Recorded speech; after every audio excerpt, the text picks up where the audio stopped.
Hi, I'm Charles Gowdy, your host for Vision New England's Church in Action program. This week, I'm talking with Andy Needham about the 521 Collaborative, which is working across New England to support and encourage church multiplication. So we'll be talking about church planting, church revitalization, and new campuses. Andy, thanks for being with us. Charles, it is a gift to be with you today. Thank you for your work and the work of Vision New England in our region. Thanks, Andy. I appreciate it. And we folks don't know, we've been having some technical issues. So Andy, thanks for being patient with it. But let me ask you a third time. Everybody knows you, but maybe there's someone who doesn't. Share a little about your background, if you would, and how you came to be doing the work you're doing in New England. Yeah, I've been a New Englander for life, was born and raised here. And this fall is a milestone of 25 years of vocational ministry in New England. And in case people are wondering, yes, I started just before my 19th birthday. And I spent 8 years on staff at what is now Camp Monadnock in southern New Hampshire. And that was a great season to learn ministry. I met my wife there. We had our 2 kids. And then we spent 11 years west of Boston. Part of that time I was on staff at Chapel of the Cross in Westboro, Mass. And then I kept getting phone calls to go lead worship all over New England and beyond. And so I traveled with a band, and a lot of people know me from that season. But my main takeaway, as we traveled from northern Maine to southern Connecticut and even really all over the East Coast and beyond, was I got to know pastors in New England, and they became my friends and really my heroes as I saw just faithful men and women of God serving and proclaiming the gospel, serving in obscurity. And so that's been really what I've been trying to steward over the last kind of decade and a half, is how do I be an encourager? Like, I feel like my strengths are being a connector and champion for pastors and leaders. And I've got to do that in a variety of ways. I've worked for Berea Ministries for a season, got to see that ministry grow in some incredible ways. I was on staff, did some denominational work with Converge Northeast and loved my season there. And then God led me to this new work, which just started this last year. And really, we're trying to be a catalyst for church multiplication across New England. Andy, I'm going to ask you an unfair question, but if you had to guess, how many churches do you think you've led worship at? Yeah, if you add in preaching as well, I kind of joke I'm the utility infielder for New England. So I can do a little, I don't know that I'm great at either one, but I'm pretty good at both. And so I end up doing a lot of that. And I really do love that. I still love I'm glad that I don't have to pay the bills as an itinerant worship leader now, but I still love that work. And, these next couple of months, I'll get to preach one Sunday, do a leadership retreat with a church a different week. And the variety is partially how I'm wired. So I don't know. It's in the hundreds. Let's just say that. I was going to say, it's got to be at least in the hundreds. Yes. Right. It's probably higher. Probably than that. thousands. And if you counted more than once at a church, it's probably in thousands. Absolutely. And so you will know one day the impact of all of that. Yeah. And so thanks for doing that. But let's focus a little bit on what you're doing today. And so what is the 521 Collaborative? What are you guys trying to do? Yeah, the name 521 comes from Matthew 25. Jesus shares this parable of the talents, which we're all very familiar with. And the important part of that is that he doesn't measure them on how much they were given. He really measures them on what they do with what they're given. And I love the mosaic of the church in New England. I love that I grew up in a church of 60 people. And so I understand small church. I've worked at a suburban church. I've led worship at churches of all scales and preached at them. And so with 521, we really want to help pastors and leaders in churches understand that it isn't about your scale, but the significance of what you can do with what you're given. And particularly, we want to see churches have a larger kingdom vision for reaching the New England area. We want to see churches renewed for sure. We don't want to see any churches go away, but we also believe that there is an incredible need in our region for new expressions of the church. And that could be a lot of different things. It could be a missional community. It could be a campus. It could be a new church. I'm very agnostic on how we do that, but we're trying to work with existing networks. We love the networks that exist in New England denominations, and we want to see churches come together. Some can multiply on their own, but a lot of times New England churches actually need to foster new groups and new communities to be able to multiply together. And so that's some of the work that we're doing. And so when you talk about new expressions of church, it triggers the thought of fresh expressions, which I'm guessing you probably have some familiarity with. Would you say fresh expression type churches of we're going to have church in a bar or at the town library or out on a hiking trail? Is it that robust an idea of what those expressions might look like? We would definitely include that. I just preached on Loon Mountain a few weeks ago. Probably the most beautiful setting I've ever preached in, up with Marcus Corey and Loon Mountain Ministries. They're a great example of a fresh expression. And that fresh expression has actually led to a new church in Lincoln. That's sort of a more traditional style church. And so I think it's a both and. Another great example, Living Word Church, which is a historic Assembly of God church in Worcester. Pastor Brian Minnick is an incredible leader. They have done both. They planted both campuses and independent churches, and they also do dinner church, and they have a gym church. And so it is a both and. If we're going to see spiritual renewal in our region, it's going to take all different forms to reach all kinds of people. So what explain those two for me, if you would. What is dinner church, and what was the other one again? A gym church. Gym Yeah, church. they meet in a Could you, gym. to give Yeah. folks an idea of what you're talking about?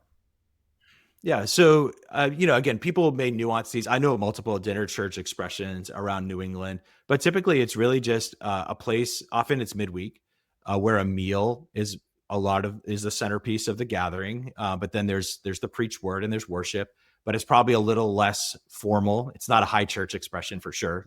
And it's supposed to be an environment where people can bring their friends who have no church context or are hesitant about coming into the church. And similar with a gym church, it's a church that meets in a gym, and sometimes they'll do a workout together and then they'll open up the word. And so, yeah, it's a very, I think it's a missionary mindset, which if you were to kind of boil down the heart of what we're trying to do with 521 is we want to recapture that missionary mindset around New England that you see in other parts of the world. We live on a mission field, and we need, we need churches to thrive of all expressions, but we want to see new churches and new expressions as well. Yeah, we do talk a lot about, on a good day, New England is 4% evangelical. It's probably Mhm. closer to 2 most days. And that, by almost any mission agency I know of, is an unreached people group. Mhm. And so that Absolutely. missionary mindset becomes really critical. Right? We're stuck in an old church mindset of no, that's not the case, and we've got to make the shift, is what I'm hearing you say. Mhm. Yeah, two things that really kind of gave me the heart impulse to pursue this opportunity. One was visiting Togo, West Africa, which is the birthplace of voodoo, and seeing the collaboration. They have a thing called the Coalition of Willing, where they're mapping every single community in Togo and Benin and working together across denominational lines to make sure that every single person in Togo and Benin has access to the gospel. And then, even in my time working with Converge, I got to go to the Exponential Conference, which is in Orlando every year. It's around 5,000 leaders globally. And it's very much this sort of chamber of commerce for kingdom collaboration around multiplication. And there's multiple, Acts 29's there, and SBC and Covenant and non-denominational. And in fact, the heartbeat of 521, Dave Ferguson, who started Exponential, that he was a part of a conversation with Sean Sears from Grace Church in Avon. That was the idea for 521. And then I've been able to be entrusted with leading that in New England. So. And so are there things, how do you come at this, Andy? Do you come at this from the perspective of, hey, look, missionaries are missionaries. We just need to get the word out there. We need to get churches out there. We need to get believers out there. Or do you say, hey, there's some things we're doing wrong today that we need to change, and that needs to factor into the solution too? Yeah, I think we always have to be self-reflective. I mean, I think that's an important thing. Individuals, we need to be self-reflective about our faith journey. As the church, we need to be, I'm an eternal optimist. I very much believe, I'm for pastors. I believe that God is doing right now in our region. The level of spiritual curiosity is high. The level of humility among pastors, I feel like, is an all-time high. So I'm very optimistic. If there's one thing that I think overall that I think we fight against, especially those of us who grew up here, is the spiritual scarcity mindset. We have heard for our entire life that this is a hard place to do ministry, and that's true. And we have heard that we're the frozen chosen, which I don't think that's so true. And so I think the enemy has used that in my generation and generations before to keep the church captive. And I think that there is a new day coming, and I see more and more churches looking outward and beyond. And there's a lot of churches that are growing in New England, which is an amazing thing. It's not perfect and it's not uniform, but I believe God's doing a really good work. So I think we want to have both of those things. We want to, platform best practices and make multiplication accessible. Every church has a multiplication DNA. How they're going to do it is going to be unique to them, who God's called them to be. But then, I think we do have to address the pitfalls and the obstacles and the challenges that we face. And so we mentioned at the beginning that there's kind of three buckets you're putting your work into. One is planting, one is campuses, one is revitalization. Can you talk a little about each one? How do you define each one of those for folks? And then what's the opportunity? Yeah, I would say the first two buckets are sort of parts of the same spectrum, because we just want to see more expressions of the church in New England. And so for some churches, they can do multi-site and do it really well. And even how people do multi-site, that's not uniform, right? There's all kinds of ways how aligned they are. Is it live preaching, family of churches? That's a common way that people. There's some great churches in New England that are kind of modeling the parish model that we kind of steal from our Catholic brothers and sisters, and doing that as well. So yeah, multiplication. Again, my heartbeat in this is that every church has a multiplication DNA, and they need to figure out how they are best equipped and who could they partner with in order to be able to be a multiplying church. I think sometimes our discipleship pathways have a lid on them. Like we only want to disciple people to the point where they're, maybe at best an elder in their church, rather than having this posture of like, we're raising up a generation of missionaries, yes, to go to the ends of the earth, but also maybe to go to the town 3 towns away that doesn't have a church. And I think when you raise that, not that everybody needs to do that, but when you take that lid off, it starts to open up your eyes. A good example of that, there's a church that you and I both know, which I won't name specifically, but I preached there a couple years ago. And when I got done preaching, this is a large, growing, vibrant church, incredible leadership, humble pastors. I came off the platform and I had 4 people come up to me, and each of them remembered me from different seasons of my ministry in the past. And every single one of those people had been a volunteer youth worker at a small rural church. Hmm. And for different purposes and reasons, and not all bad ones, they had all consolidated down to this larger church. Maybe their kids loved the student ministry, or maybe they had some hurt in that church. And I sat down with the pastor afterwards, and we have a friendship. So this was a very good conversation. And I said to my friend, and I've said this to many pastors, this consolidation is not your fault because you're doing great ministry, but it is your problem, because Christians will drive an hour to come to your great church, but their neighbors are not going to drive an hour. Yeah. And if we don't think about how to repopulate these communities with healthy churches, then what's that going to look like in 10 years? And that church has honestly embraced that calling, and they're rolling out a 10-year vision. They want to be, their multiplication DNA is, we're going to raise up a generation of pastors. And so again, there's not a uniform way that we're trying to say that you need to do this, but like, let's all contribute to making sure that every single New Englander has access to the gospel within their community. Yeah, we do have, I don't know if this is as true in other parts of the country, but we do have this local mindset, I think, more strongly, that I either am part of this town, or our town focus, looks that way towards that one town. And you can be 2 towns away then, and I have nothing to do with that location. And you're asking me to go across the Andes to come there, right? And so, Absolutely. No, that's a good observation, especially for people who grew up in maybe a Catholic background or other expressions, or even no church. yeah, I remember, I'm from Connecticut, and I remember I grew up in Ridgefield. We lived in Brookfield. Those are, 20 minutes together, right? And they focus on Danbury. And so you go to Danbury to shop. You take the Danbury paper back in the days when people took a paper. But your job was at Danbury and stuff like that. But if you went to Wilton, which is 1 town south of Ridgefield, they didn't know how to get to Danbury. And it was just drive up Route 7. Yeah. Right. And because everything faced Norwalk, Stamford for them. And so it really means we need more physical presences, whether those are campuses or churches or different expressions, as you talk about. It sure seems to be that we're going to need to blanket. We've never found in New England this idea that, well, we'll put a church in Hartford and people will all come, everybody will come from all around Hartford, and we'll have 12,000 people here. It just doesn't work. And those different expressions are the mosaic. And I love the fact that I get to serve and know so many churches that do church in different ways. Yeah. And to me, that's actually the strength of the kingdom of God, not a weakness. It does have problems at times and challenges, but I think it's a really good thing. So will you be doing things like, if you think about dinner church or gym church, or will you be doing training for pastors on that kind of stuff, or is it about making resources available, or something different? Yeah, the starting point has been that we've done a few strategic gatherings, some of them geographic and some of them mostly practitioners. to sort of platform people that are doing innovative things. And again, the point is not to mimic. I think that we are kind of past that era of the church where it's like, Mhm. let's just all mimic each other and, have one form of church. But we have been intentional to say, here's a way that this church is forming young leaders. Here's a way that these three churches are coming together to plant a church. And so we've done a lot in our gatherings of sort of that type of platforming of kind of different ways to do it. So that's the starting point.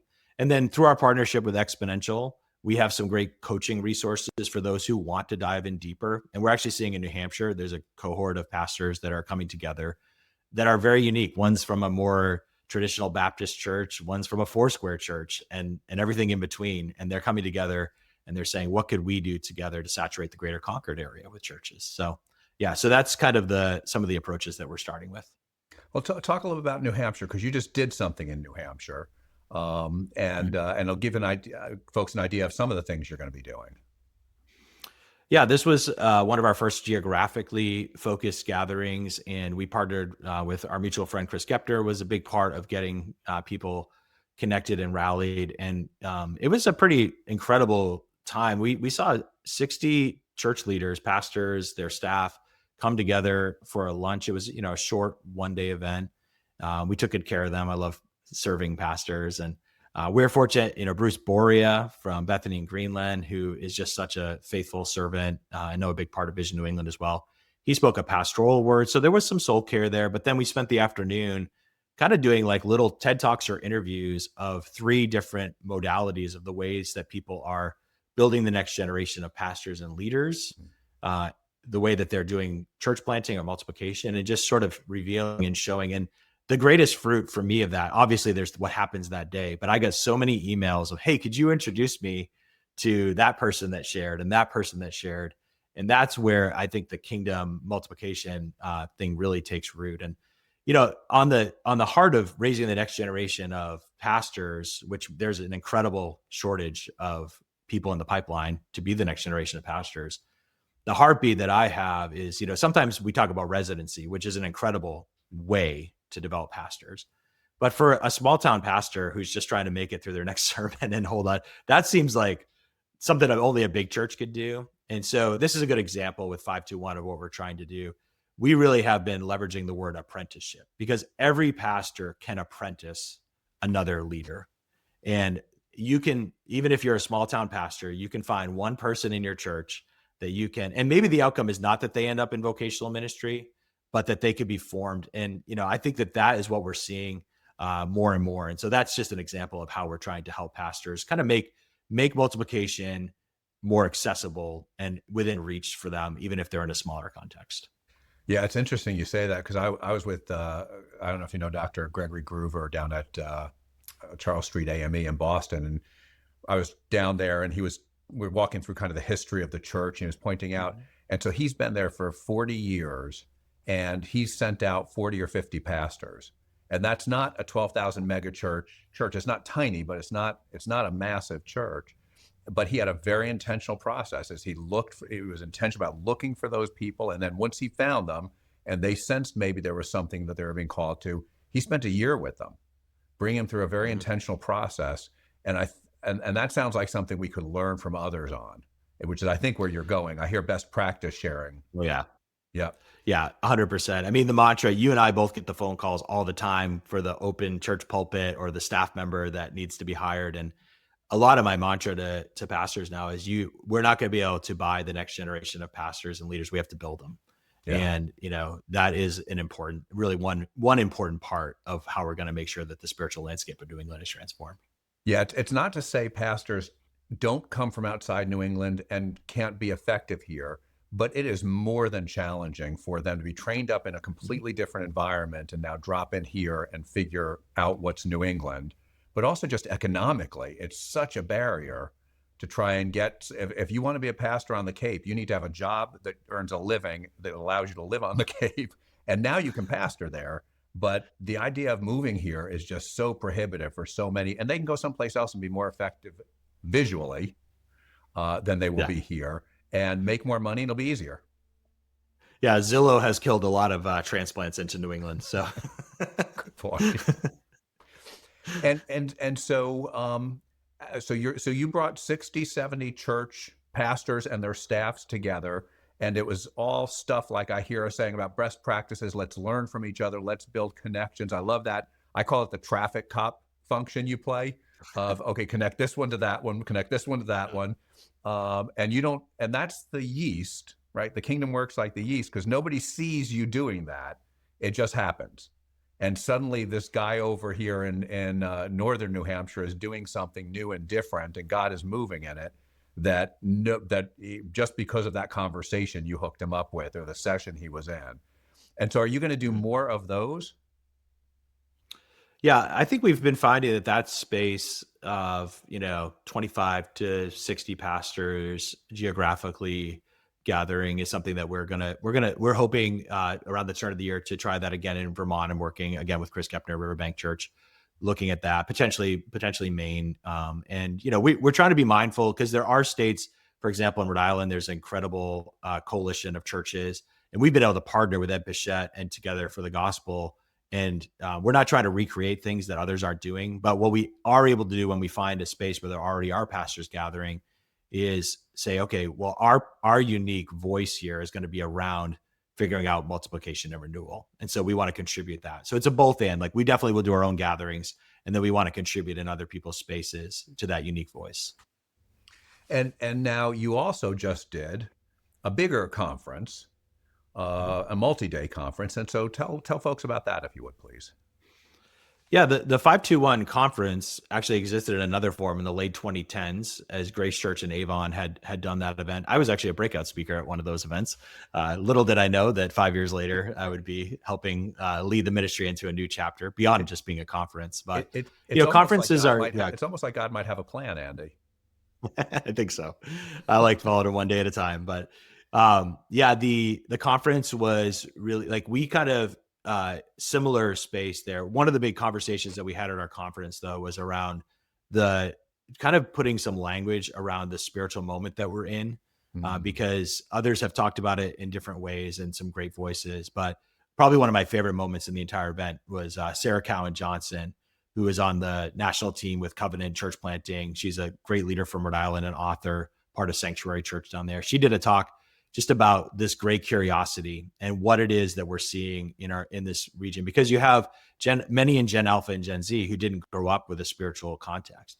And so they're coming to faith from a whole different perspective. And there's an incredible, I don't know that we're necessarily in revival right now, but there is definitely a sense where the church of decline may be over and the tide has reached its limit. And so how do we respond to that moment? And so we had a lot of great, every one of our speakers there was in some ways involved in multiplication and renewal. And so that was, an undertone in the whole event. It was a great catalyst. We had a lot of great people in the room. It was a very, very good day, or 2 days. Yeah. A pastor friend of ours just sent me this morning a piece by David French. And I liked what he said. He said, it's getting hard to deny there is something going on here in churches or the church. And the question I think a lot of us would say is, what is it? And he posits that, hey, there's some healthy, unhealthy. And I'm guessing that's probably true. But it is getting hard to deny something is actually happening here.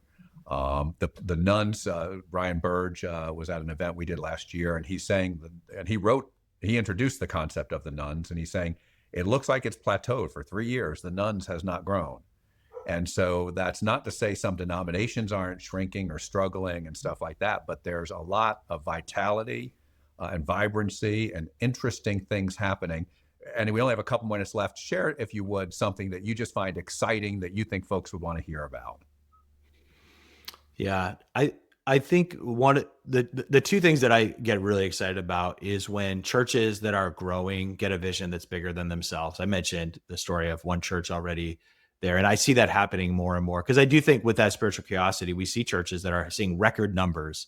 And is it just about building bigger buildings and having more people in the building, or are they saying, how are we going to steward this and be a resource? And I see that happening. And then the other thing I see are these, what I call micro networks, which is 3 to 10 churches getting together. They tend to have a more narrow, maybe theological alignment, because you know this from working with Vision New England. The large room is really about kind of the air war, the big picture of what God's doing in our region. We can celebrate each other and be for each other, but it's those small rooms where deep collaboration really happens. And so we're seeing that happen more and more across our region. Yeah. And in my experiences, that's a differentiator in a church. I rarely find churches who have partnered with other churches to reach an entire region or set of towns or whatever you might call it. I rarely find they're struggling, right? They seem to Yeah. be thriving. Mm-hmm. And so that's, Yeah. I mean, again, it's the principle of the talents, right? If we bury the treasure in the ground and live in fear as a citadel versus being a kingdom collaborator, it's not that it's a algorithm, but it is a kingdom principle that God often honors. Yeah. And I always go back, you've probably heard me say it, John 17:21, right? When they are one like you and I are one, then people will know God sent his son. It's hard to struggle in an environment where we're manifesting that unity and people now realize that God sent his son and there's power in it.